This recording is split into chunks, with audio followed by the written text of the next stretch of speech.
बोलिए वृंदावन बिहारी लाल की जय, नारायण भगवान की जय, गरुड़ जी महाराज की जय। ये कहने के बाद में आगे कहा, अब अंतिम संस्कार हो गया, उसके बाद में अस्थि संचयन हो गया, अब 10वां भी हो गया। 10वें में 10 पिंड और पहले मृत्यु के दिन जो 6 पिंड दिए थे 16 पिंड। लेकिन अब 10वां क्यों किया जाता है, बात की ओर ध्यान देना। 10वां इतना आवश्यक है बंधुओं, ऊर्ध्वदेहिक कर्म। मैंने पहले भी कहा था, अब एक बार पुनः कह रहा हूं, हम जो अभी यहां पर बैठे हैं हमको कहते हैं जीवात्मा, हमको कहते हैं जीवात्मा। हम यदि मर जाए तो हम बन जाएंगे प्रेतात्मा।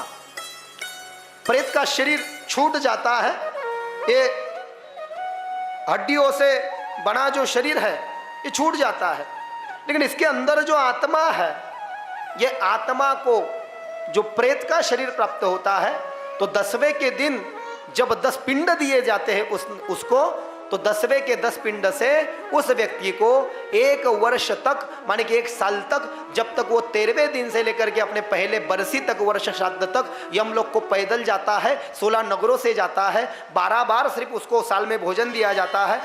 जिस तिथि में वो मर गया है हर महीने में उसी तिथि में उसको भोजन होता है। ऐसा जो जाता है 1 साल भर, तो उसको जो है वो 10 पिंडों से उसका पिंड शरीर प्राप्त होता है। यदि 10वें के दिन हम 10वां न करें तो हमारे उस जीव को शरीर नहीं प्राप्त होता है। क्यों?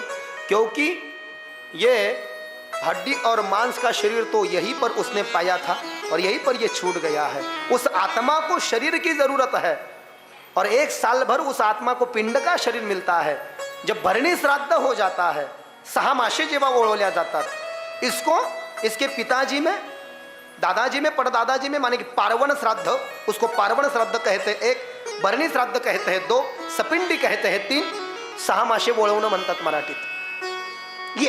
ये जब किया जाता है तब वो पितृ बन जाता है, और जब पितृ बनता है तो पितृ बन के ही पहले वर्ष श्राद्ध को आता है, और फिर हर भाद्रपद में पितृ बन के आता है। जय पितरजी महाराज जो हम गाते हैं, उसकी बड़ी क्लिष्ट प्रक्रिया है।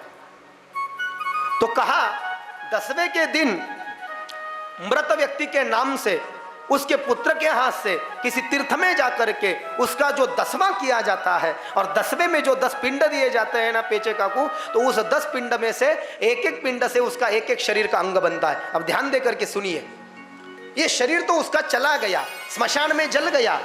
वो व्यक्ति जो यहाँ पर पैदा हुआ था वो यहाँ पर मर गया, हम सभी गोत्रजों ने मिलकर के उसको आग दे दी, उसका अग्निदाह संस्कार कर दिया। अब उसे शरीर की आवश्यकता है, वो हमारे यहाँ पर श्राद्ध को भोजन करने के लिए आएगा। लेकिन कब आएगा और कैसे आएगा? तो कहा 10वें के जो 10 पिंड दिए जाते हैं, उन 10 पिंडों से ही एक पिंड से उस व्यक्ति के शरीर का एक अंग बनता है।